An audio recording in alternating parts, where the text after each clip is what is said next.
press the bell icon on the YouTube app and never miss another update. नमस्कार। जैसा कि हम सब जानते हैं कि हम लोगों ने पहले भी कई सारे वीडियो YouTube पे अपलोड किए और निरंतर मैं YouTube पे आपके लिए न्यू मैथमेटिकल्स आइडियाज़ और न्यू बेसिक कॉन्सेप्ट वाली वीडियो में अपलोड कर रहा हूँ। अभी हम जो टॉपिक पढ़ रहे हैं आजकल, जो भी कंटिन्यू हम लोग डेली YouTube पे अपलोड कर रहे हैं, वो हमारा है ज्योमेट्री का। और ज्योमेट्री एक ऐसा सब्जेक्ट है जिसको हम जब तक ओल्ड कॉन्सेप्ट्स को क्लियर नहीं करेंगे, जब तक वो हमारे टॉपिक्स को क्लियर नहीं होगा। तो मैं हर बार फर्स्ट जब भी वीडियो स्टार्ट करता हूँ उससे पहले मेरा एक ही वर्ड होता है कि अगर आपको ज्योमेट्री सीखनी है तो इससे पहले के हमारे जो भी ओल्ड वीडियोस है आप उनको जब तक कंप्लीटली क्या नहीं करेंगे, देखेंगे नहीं, जब तक वो आपके कॉन्सेप्ट को क्लियर नहीं होने देंगे और फिर आप डायरेक्टली बोलेंगे अच्छा नहीं लगा। तो इसलिए मैं हर बच्चे को, हर स्टूडेंट्स को ये बार बार आगाह करता हूँ कि डियर स्टूडेंट्स, आप ओल्ड वीडियोस को पहले देखें, उसके बाद फिर न्यू वीडियोस पे आप आए तो आपको एक एक कॉन्सेप्ट क्लियर होगा। फिर भी यदि आपको कॉन्सेप्ट क्लियर नहीं हो रहा तो आप मेरे यूट्यूब बॉक्स पे जाएं और उस पर मुझे कमेंट करें ताकि मैं आपको न्यू कॉन्सेप्ट के साथ उस क्वेश्चन को दोबारा से हैंडल इट कर सकता हूँ। कुछ दिनों के बाद हम लाइव यूट्यूब क्लासेस भी लेंगे, उसके लिए मैं छोटा सा प्रोमो वीडियो आप लोगों को भेजूंगा कि कब से लेंगे। तो आप ज़्यादा से ज़्यादा हमारे साथ जुड़े तो हम लोग आपकी ज़्यादा से ज़्यादा उन समस्याओं को दूर करेंगे। अब हम बात करते हैं आज एक्सरसाइज 12.3 की। तो एक्सरसाइज 12.3 जो है बहुत ही इंटरेस्टिंग और बहुत ही गजब थ्योरम है, जो 12.8 थ्योरम के साथ हमने ओल्ड वीडियोस में अपलोड कर रखी। वो थ्योरम आपकी क्लियर होना we need and required and compulsory. अब हम बात करते हैं आज क्वेश्चन नंबर 33। 12.3 का जो क्वेश्चन नंबर 3 है, आज हम उसको डिस्कशन करेंगे। Question number 3। तो क्वेश्चन नंबर 3 है, आप सब अपनी अपनी बुक में आए और बुक से आप सबसे पहले 3 से पहले भी आप एक लोग 3 से पहले भी आप एक बार 2 को भी क्लियर कर लें। छोटा सा क्वेश्चन है 2 भी। तो मैंने आपको पहले भी कहा था, आज भी मैं आपको एक ही बात कहता हूँ कि क्वेश्चन को सोल्व करने से पहले क्वेश्चन को रीड करना सबसे ज्यादा जरूरी होता है। यदि आप क्वेश्चन को अच्छे से रीड कर लेंगे तो आपको क्वेश्चन में कहीं भी कोई डाउट नहीं रहेगा। तो क्वेश्चन आपने क्लियर किया, फिर बुक के अकॉर्डिंग आप डायग्राम को क्या कर ले, मेंशन कर ले।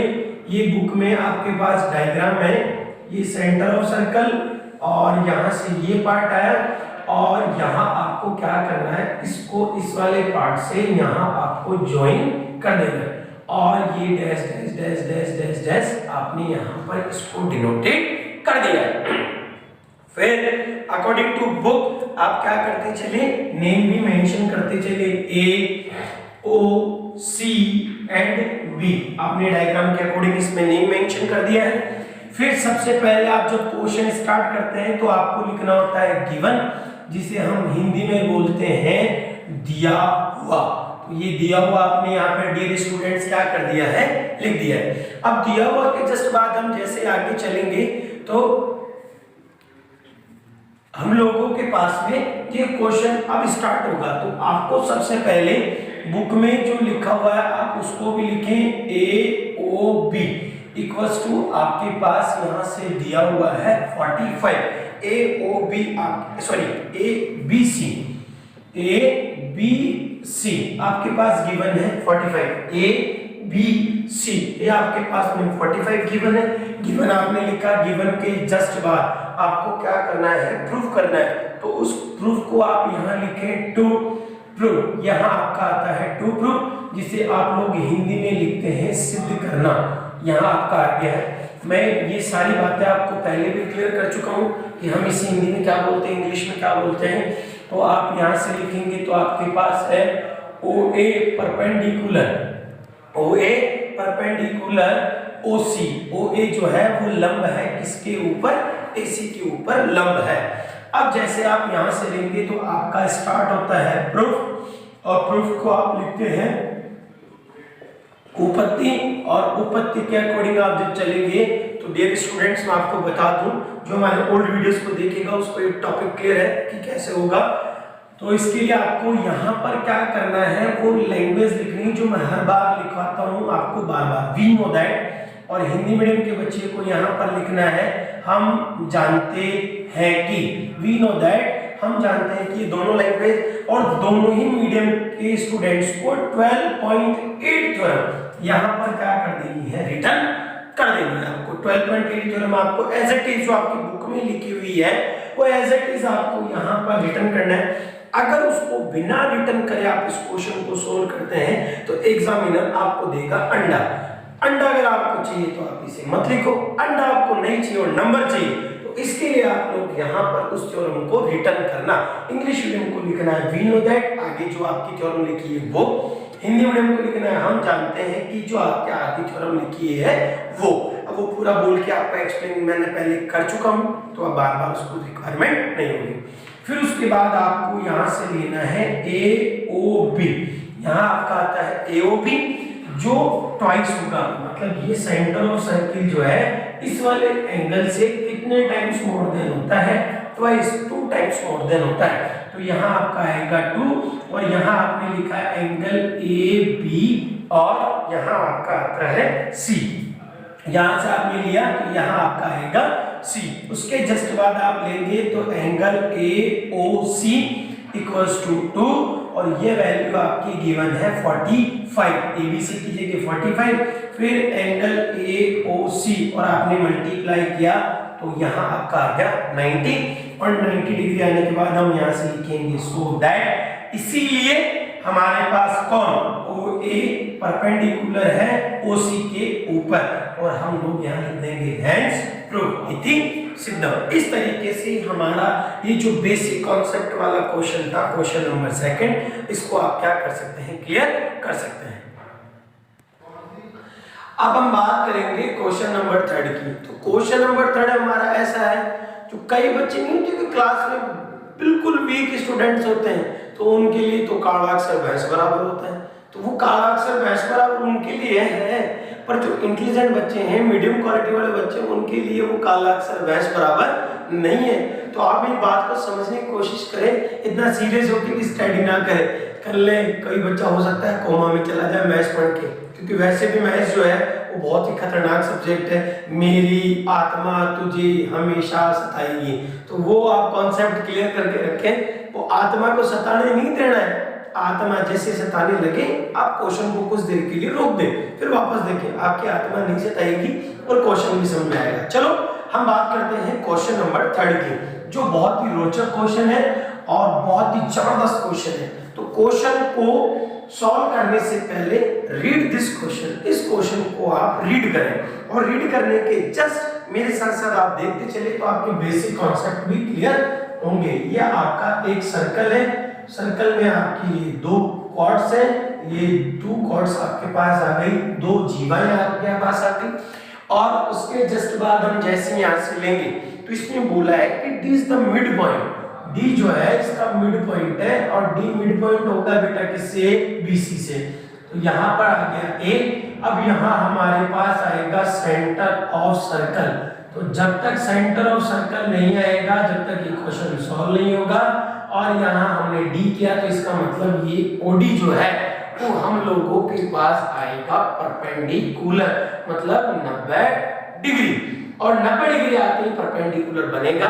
तो क्वेश्चन को हमने बेसिकली रीड किया है और क्वेश्चन में से हमें देख के स्टार्टिंग में इंग्लिश मीडियम के बच्चे के लिए क्वेश्चन में लिखा है कि O is the centre of a circle, triangle ABCD is the mid point of base BC। आप लोगों की बुक में स्टार्टिंग की लाइन जो लिखी है वो एज इट इज आपको क्या लिख देनी है, गिवन के अंदर लिख देना है। ज्यादा डिप्रेशन में नहीं आना, इजी सा कॉन्सेप्ट है। अगर आप डायग्राम बनाते हैं, गिवन लिख देते हैं, कंस्ट्रक्शन टू प्रूफ तक आप लिख देते हैं तो एग्जामिनर आपको 6 मार्क्स में से 2 से 2.5 मार्क्स तक प्रोवाइड करवाता है। पर वही बात, अगर हम हाथ पे हाथ धरे बैठे रहे तो कोई भी चीज संभव नहीं होती। जब तक हम प्रयास नहीं करेंगे तो सफलता और प्रयास, जब तक दोनों एक जगह कॉन्सेप्ट कनेक्ट नहीं होंगे, जब तक क्वेश्चन का सॉल्यूशन भी संभव नहीं है। तो क्वेश्चन को समझने के लिए कॉन्सेप्ट पहले क्लियर करना जरूरी है। तो आप रीड करें क्वेश्चन को, उसके बाद अब आता है ट्रू प्रूफ। वो भी मैं अलग से नहीं लिखूंगा, वो भी आप लोगों की तरह मैं भी बुक से देख के लिखूंगा। बुक में आपके पास लिखा हुआ है बहुत ही बढ़िया तरीके से कि एंगल BOD वो इक्वल है किसके, एंगल ए के। ये मैंने भी आपकी बुक से ऐसे कैसे एज इट इज लिख दिया। अब अगर कोई हिंदी मीडियम का बच्चा भी इस वीडियो को देखेगा तो उसको क्या लिखना है कि ओ त्रिभुज एबीसी का क्या है, परिकेंद्र है, BC का D जो है मध्य बिंदु है। ये मैं नहीं कह रहा, आपकी बुक कह रही है। बुक में से देख के आपको एज इट इज इस कॉन्सेप्ट को क्या कर लेना है, डियर स्टूडेंट्स, लिख लेना है। अब उसके बाद हम बात करते हैं इसके सॉल्यूशन की। तो जैसे हम इसका सॉल्यूशन लेंगे तो बहुत जबरदस्त है। तो आप उठाएं यहाँ से, सबसे पहले ये लिखा हमने इन ट्राइंगल, पहला आता है हम लोगों के पास BOD, और यहाँ से हम लोग लिखेंगे एंड, और ट्राइंगल आता है COD। हिंदी मीडियम को लास्ट में लिखना है में, एंड की जगह हर बच्चा पता है क्या लिखेगा और। अब हमने यहाँ से लिया तो OB, इसके अदरवाइज हमारे पास OC, ये आपका यहाँ आता है रेड आई ऑफ सर्कल, और रेड आई ऑफ सर्कल को आप सब लोग हिंदी में बोलते हैं क्या, वर्त की त्रिज्या। यहाँ पर हमने लिखा है यहाँ पर वर्त की त्रिज्या, और D परपेंडिकुलर होने की वजह से ये हमारे पास यहाँ हो जाएगा 90 डिग्री। तो 90 डिग्री होने के रीजन से हमने लिखा BDO इक्वल्स टू, हमने यहाँ से लिखा CDO, और यहाँ पे लिखेंगे 90 डिग्री राइट एंगल, और राइट एंगल को हम हिंदी में बोलते हैं डियर स्टूडेंट्स समकोण। तो ये आपने इस तरीके से दूसरा पॉइंट रिटर्न कर दिया। और किसी भी ट्रायंगल, किसी भी त्रिभुज को सर्वांग संगम कॉन्ग्रुएंट प्रूफ करने के लिए बेसिक कॉन्सेप्ट, कितने रूल्स की रिक्वायरमेंट होती है, 3 की, 2 हमने लिख दिए, तीसरा आपको सबको दिख रहा है, वो क्या है, OD। तो हमारे पास ये है OD, वो वाली OD नहीं जो हम चलाते हैं, वो OD नहीं लानी हमारे को, ये आपने क्वेश्चन की OD है। तो यहाँ से आप इसको तो लिखेंगे कॉमन, यहाँ आपके पास आएगा कॉमन साइड, और हिंदी मीडियम के बच्चों को लिखना है उभयनिष्ठ भुजा। तो यहाँ आपका आता है उभयनिष्ठ भुजा, आपने यहाँ पर इसको एज इट इज क्या कर दिया है, लिख दिया। तो हमारे बेसिक 3 कॉन्सेप्ट क्लियर हो गए। तो बेसिक 3 कॉन्सेप्ट क्लियर होते हैं तो हमने यहाँ लिखा BOD, हमारे पास ये कॉन्ग्रुएंट होगा ट्रायंगल COD के, जिसे हम RHS रूल या हम SAS रूल्स के अकॉर्डिंगली कॉन्सेप्ट को क्या कर सकते हैं, क्लियर कर सकते हैं। मैंने आपको पहले भी कहा था, यदि कोई टीचर्स ऐसे बोले कि नहीं साहब ये रूल्स तो गलत है, ऐसा नहीं होगा, क्योंकि एक सिक्के के 2 पहलू होते हैं। कुछ आपकी तारीफ करेंगे तो तारीफ तो इक्का दुक्का ही करेगा भैया, सब बाकी बुराई ही करेंगे। तो अगर कोई टीचर तुम्हें कहता है कि नहीं साहब ये ऐसे नहीं, ऐसे होता है, इसमें ये कमी है, इसमें ये कमी है, कमी सब निकालेंगे, क्वालिटी कोई नहीं बताएगा। तो आप मुझे YouTube से नंबर लें। अधिक जानकारी के लिए आप मुझे Instagram, Facebook, Twitter इन पे फॉलो करके आप मुझसे नंबर लें और मुझसे डायरेक्ट कांटेक्ट करें, तो मैं आपके कॉन्सेप्ट Google Meet से मैं क्लियर कर दूंगा, और आपका डाउट भी क्लियर होगा, और हम उस टीचर को भी रॉन्ग साबित कर देंगे डियर स्टूडेंट्स। तो आप डिप्रेशन में ना जाए, कोई टीचर से बोले सडनली नहीं दिस क्वेश्चन इज रॉन्ग, आप लॉर्ड ना ले, बिल्कुल सिंपल हंसी मजाक के साथ मैथ्स पढ़ेंगे, ज्यादा कॉन्सेप्ट क्लियर होंगे आपके। अब ये 3 रूल हमारे कंप्लीट है। तो 3 रूल जैसे हम लोगों की कंप्लीट होते हैं, तो पहला हमारे पास एक तो एंगल BOD, ये इक्वल हो जाएगा हमारे पास एंगल किसके, COD के, और जब हम ये कॉन्ग्रुएंट प्रूफ कर देते हैं तो एंगल्स को इक्वल करने के लिए हम लोग जो रूल काम में लेते हैं उस रूल को हम बोलते हैं CPCT रूल। तो हमारा यहाँ पर जो रूल था वो कंप्लीट होता है CPCT। उसके जस्ट बाद अब हम लोगों को क्या करना है, ये एंगल था, तो इस एंगल में कौन है, BOC, ये आया BOC। तो ये BOC दोनों कंप्लीट ट्रायंगल्स के लिए, मतलब इसके लिए और इसके लिए है। अब BOC जो है वो किस किस से मिलकर बन रहा है, पहला आपके पास मिलकर बना BOD, और सेकंड आपके पास मिलकर बन रहा है COD। दोनों ट्रायंगल्स को आपने क्या कर लिया है, मिला के लिख दिया।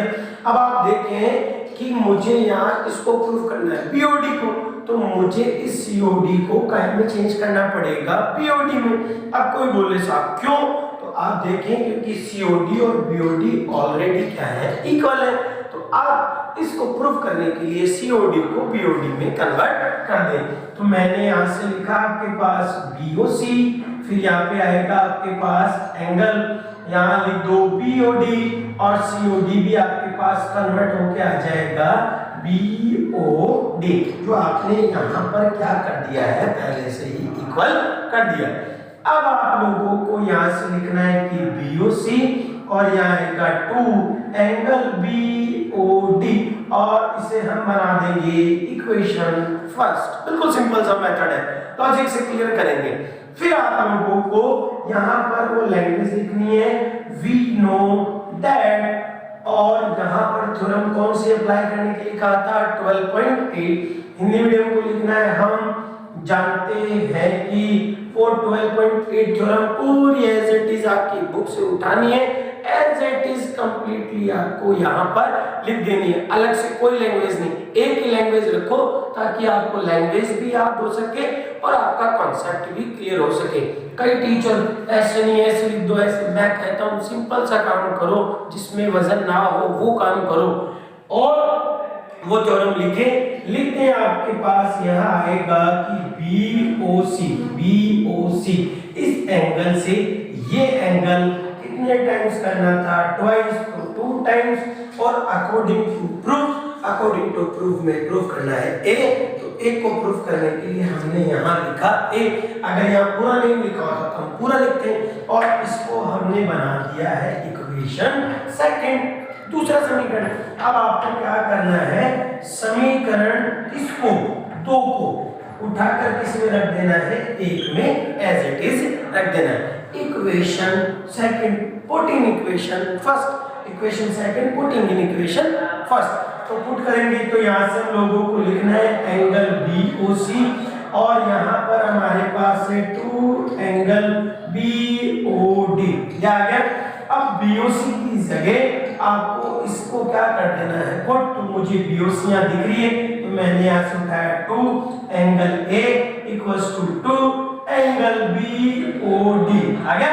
2 से 2 आप क्या कर दें, कट करने के बाद आप चाहे तो इसको ऐसे भी लिख सकते हैं, angle BOD according to proof, आपके प्रूफ के अकॉर्डिंग, और यहाँ से आएगा एंगल A। इस तरीके से आपका जो बेसिक कॉन्सेप्ट वाला क्वेश्चन है वो डन होगा, और इस क्वेश्चन को हम क्या कर सकते हैं, कंप्लीट कर सकते हैं इस तरीके से। पर अगर आप रूल्स नहीं लिखते हो कंप्लीटली तो बोर्ड एग्जामिनर आपके मार्क्स काटता है, तो आप रूल्स पूरे कंप्लीट फॉलो करें, और उसके बाद फिर आपके मार्क्स कटते हैं तो उसकी रिस्पॉन्सिबिलिटी मेरी है, वो नहीं करने दूंगा। तो सिस्टम समझ में आया, उसके हिसाब से आप क्वेश्चन कंप्लीट करते चले। अब हम बात करेंगे क्वेश्चन नंबर नेक्स्ट, अब हम बात करेंगे क्वेश्चन नंबर 4, जो आपका बहुत ही शानदार वाला क्वेश्चन है। तो क्वेश्चन नंबर 4 को भी क्लियर करने के लिए सबसे पहले आप उसका डायग्राम लें, और डायग्राम में आपके साथ साथ बुक में क्वेश्चन में लिखा हुआ है क्लियरली कि AB is the common chords. AB जो है वो आपकी क्या होनी चाहिए, कॉमन कॉर्ड्स होनी चाहिए। तो आप ये डायग्राम इस तरीके से क्या कर ले, मेक कर ले, डायग्राम आप यहाँ बना ले इस तरीके से, और डायग्राम बनाने के जस्ट बाद आपको यहाँ क्या करना है, ये ले ले। तो यहाँ आपका एक तो ये पार्ट आता है, एक आपका ये पार्ट आता है। अब आप अपने हिसाब से कैसे भी इसको क्या कर ले, मेंशन कर ले। तो यहाँ अगर आप A और B डालते हैं तो आप यहाँ C और D डाल दें, और यहाँ इसका सेंटर पार्ट आएगा जो मैंने आपको डिनोटेट करके अलग से रिप्रेजेंट करके शो आपको कर रखा है, ये वाला। फिर उसके बाद आप लोग जैसे देखेंगे तो इस पे जो भी एंगल बन रहे हैं वो हमारे पास कितने डिग्री के लिए मेक हो रहे हैं, 90 डिग्री के लिए मेक हो रहे बन रहे हैं। अब गिवन आपको मैंने लिखना सिखा दिया है आपकी बुक में, बढ़िया। स्टार्टिंग में फर्स्ट जो लाइन होती है उसमें गिवन लिखा हुआ होता है, वो फर्स्ट लाइन के अकॉर्डिंग आप अपना गिवन कंप्लीट कर दें। गिवन को कंप्लीट होने के बाद आपको इसमें ऐसा कुछ कंस्ट्रक्शन कुछ करने की रिक्वायरमेंट है नहीं। आपके 2 एंगल्स हैं, तो टू प्रूफ में आप लिखें, एक तो पहला एंगल BAC और दूसरा आपके पास दिया हुआ है एंगल, हम लोगों के पास है एक तो BAC, एक अदर एंगल जो है वो दे रखा है BDRC। ये दोनों एंगल्स को आपको क्या करना है, प्रूफ करना है। तो इसको प्रूफ करने के लिए सबसे पहले आप लोगों को क्या करना है, एक सिंपल सी बात लिखनी है, वो क्या है, वी नो दैट, यहाँ पर हम लिखेंगे वी नो दैट, यहाँ आपका आता है we know that semi circle subtended by right angle, semi circle subtended by right angle. और हिंदी मीडियम के बालक को यहाँ लिखना है, हम जानते हैं कि अर्धवर्त पे बना कोण समकोण होता है, अर्धवर्त पे बना कोण समकोण होता है। तो अर्धवर्त पे जो भी बनेगा तो यहाँ ए बी का कॉमन, तो ये हाफ और ये हाफ अर्धवर्त होता है, तो सेमी सर्कल होता है, और उसकी वजह से जो एंगल बनेंगे वो क्या होते हैं, समकोण। तो ये भी समकोण 90 डिग्री और ये भी समकोण 90 डिग्री राइट एंगल। इस तरीके से आपके दो बनते हैं। फिर उसके बाद आपके पास यहाँ पर दोनों एंगल 90 होते हैं। फिर उसके बाद आपको ये कंप्लीट होना चाहिए कि जो BC है ये आपका क्या है, चाप है। BC क्या है, चाप हो गया आपका। BC आपका चाप, और उस चाप को आप लोग क्या बोलेंगे, आर्क। BC जो चाप है उसको आप क्या बोलते हैं, आर्क। तो उससे जो भी एंगल अल्टरनेट होते हैं, जो भी एंगल अल्टरनेट सेगमेंट से बनेंगे, तो आप लोगों को लिखना है कि BC लघु चाप द्वारा एकांतर वर्तखंड पर बने कोण क्या होते हैं, बराबर होते हैं। फिर दोबारा रिपीट कर रहा हूं, BC लघु चाप एकांतर वर्तखंड पर बने कोण क्या होते हैं, बराबर होते हैं। इंग्लिश मीडियम का कोई स्टूडेंट है तो उसे लिखना है BC arc of alternate segments angles are equal। BC arc made of alternate segments are equal। तो alternate segments से जो भी एंगल होंगे वो इक्वल होंगे। वो लाइन आपको यहाँ पर इंग्लिश मीडियम के बच्चों को इंग्लिश में लिखनी है और हिंदी मीडियम के बच्चे को हिंदी में। मैंने दोनों को दो बार इसको रिपीट करके बता दिया। फिर उसके बाद आपको यहाँ से लिखना है सो दैट, इसीलिए, और फिर आपका यहाँ आता है एंगल BAC, वो इक्वल होगा एंगल BDC के, और यहाँ लिख देंगे हेंस प्रूफ। इस तरीके से हमारा क्वेश्चन नंबर जो 4 है वो कंप्लीट डिटेल से पूरा हो जाएगा। अब हम बात करेंगे नेक्स्ट क्वेश्चन। क्वेश्चन नंबर 5 बहुत ही मस्त क्वेश्चन है। जिस तरीके से हमने कभी वो देखा गुलाब, उसकी तरह होता है क्वेश्चन नंबर 5। इतना मदमस्त वाला खुशबू देगा आपको, पर पढ़ेंगे तो ही देगा, बिना पढ़े कोई क्वेश्चन क्लियर नहीं होता मेरे भाई। और कोई गलती से बहन भी देख रही हो तो दोनों को ही बता रहा हूँ, भाई और बहन, कि जब तक आप क्वेश्चन को रीड नहीं करेंगे जब तक दुनिया की कोई ताकत आपको क्वेश्चन समझा नहीं सकती। तो सबसे पहले क्वेश्चन को जब हमने रीड करा तो हमारे पास एक सर्कल है जिसके दोनों अपोजिट साइड्स में ये दो क्या है, कॉर्ड्स जो वर्तिकी जीवाएं हैं, और दोनों अपोजिट साइड्स में लिखी AB और AC के। तो हमने यहाँ पर डाला A, यहाँ पर डाला B, यहाँ डाला C।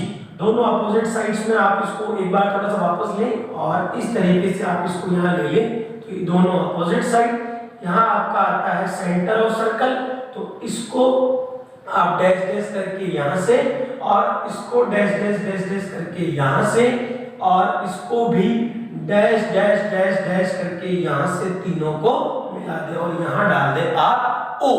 और ये जो एंगल यहाँ बनेगा ये आपका आता है 90। यहाँ जो एंगल बन रहा है ये आपका है 150। AB और AC दोनों अपोजिट साइड्स में है। अब हम लोगों को क्या करना है, गिवन आप लोग लिख ही लेंगे।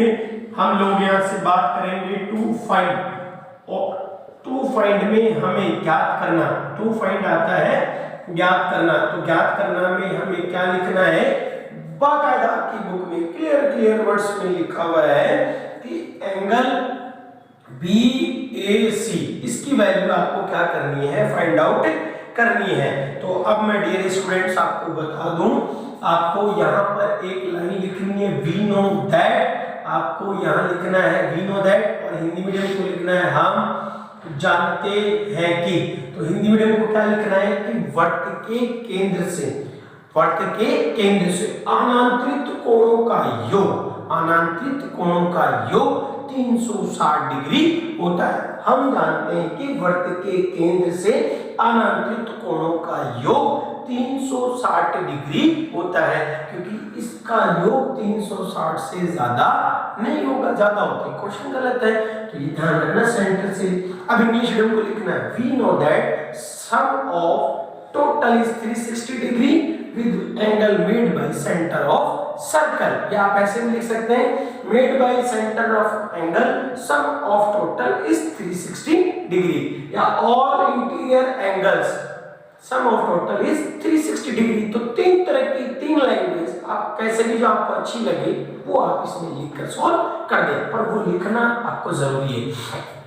फिर आप लोगों को यहाँ लिखना है एंगल AOB, AO आपको दिख रहा है B, फिर आपको यहाँ से लेना है AOC, AOC आपको दिख रहा है, और थर्ड एंगल आपके पास जो बन के आएगा वो है BOC, और इनका सम ऑफ टोटल कितना आया 360 डिग्री, और O पे 90 है, इस पे आपका 150 है, यहाँ पर आपको पता नहीं क्या है तो इसको आप ऐसे कैसे एज इट इज लिख दें। फिर आप इन दोनों को ऐड करें तो मेरे हिसाब से आएगा 240, एंगल BOC इक्वल्स टू 360, फिर आप यहाँ ले angle BOC equals to 360 minus 240। इस तरीके से यह आता आपका एंगल्स के लिए डॉट लगाते चले ताकि आपको पता रहे कि ये एंगल है। फिर यहां से आप लेंगे तो यह आया BOC माइनस क्या तो 120 डिग्री, डिग्री के लिए डॉट लगा दिया। फिर उसके बाद आप लोगों को यहां से वही बात जो मैं हर बार कहता हूं, we know that थ्योरम कौन सी लिखनी है 12.8, पर मैं 12.8 आपको यहाँ हर बच्चे को लिखनी है। मैं कह रहा हूँ बार बार लैंग्वेज चेंज नहीं करूंगा, मैं एक ही लैंग्वेज से एक ही सिस्टम से इसको सॉल्व करना सिखा दूंगा। तो वो आप यहाँ हिंदी मीडियम के बच्चे को हम जानते हैं 12.8 पर में जो आपकी बुक में लिखी है एज इट इज आपको कंप्लीटली यहाँ पर लिख देनी है। उसके जस्ट बाद आपको क्या करना है, यह आया एंगल BOC, BOC उससे ये एंगल कितने टाइम्स होगा ट्वाइस, मतलब 2 टाइम्स मोर देन है। तो आप यहां से लिखे 2 और यहां लिखेंगे एंगल BAC। अब आपको क्या करना है, सिंपल सा देखना है BOC की वैल्यू 120, तो BOC की जगह आप 120 लिख दें, फिर 2 एंगल BAC आ गया। और इसी तरीके से हम यहाँ लेंगे BAC 120 अपॉन 2 और एंगल BAC इक्वल्स टू हम लोगों को गिवन होता है 60 मतलब 60 डिग्री। तो हिंदी मीडियम के बच्चे को लिखना है अतः लगाकर और इंग्लिश मीडियम के बच्चे को लिखना है हैंस करके। अतः में क्या लिखेंगे BAC बराबर 60 और इसको भी लिखना है hence value of angle BAC equals to 60 degree. तो इस तरीके से आपके जो मैंने आज क्वेश्चन बताए हैं, आपको जो क्वेश्चन मैंने क्लियर किए हैं वो सारे क्वेश्चंस आपको समझ में आए होंगे।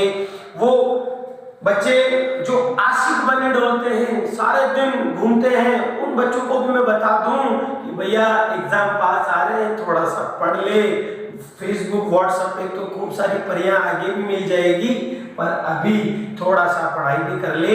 और पापा की जो परियां बनी घूमती है उनको भी मैं कह दूं भैया थोड़े दिन मोबाइल को दूर रखें और केवल पढ़ाई के ऊपर थोड़ा सा फोकस करें, तब मजा आएगा। किसी बड़े आदमी ने कहा है कि जिंदगी जीने के लिए बहानों की जरूरत नहीं होती, जिंदगी जीने के लिए बहानों की जरूरत नहीं होती, एक क्वालिटी अपने अंदर ढूंढ ले, मंजिल पाने की हर आदमी को जरूरत नहीं होती। तो इस बात को अगर आप फैंटास्टिक तरीके से देखेंगे ना बहुत मजा आएगा। तो अगर मंजिल छूनी है तो एक क्वालिटी अपने अंदर देखो और उस क्वालिटी को अपने अंदर मैच्योर कर दो और मैं कहता हूं दुनिया की हर ताकत आपको अपने आप मिलेगी। तो डियर स्टूडेंट, जो भी मैंने क्वेश्चंस आपको बेसिक कॉन्सेप्ट के साथ क्लियर करे हैं वो आपको क्लियर भी होंगे। और यदि आपको कोई भी कमी लगे तो आप मुझे YouTube कमेंट बॉक्स में जाए और मुझे कमेंट करें। और आप लोगों का प्यार इस तरीके से मिलता रहे तो ज्यादा से ज्यादा वीडियो को लाइक शेयर एंड सब्सक्राइब करें। धन्यवाद, आपका दिन शुभ रहे।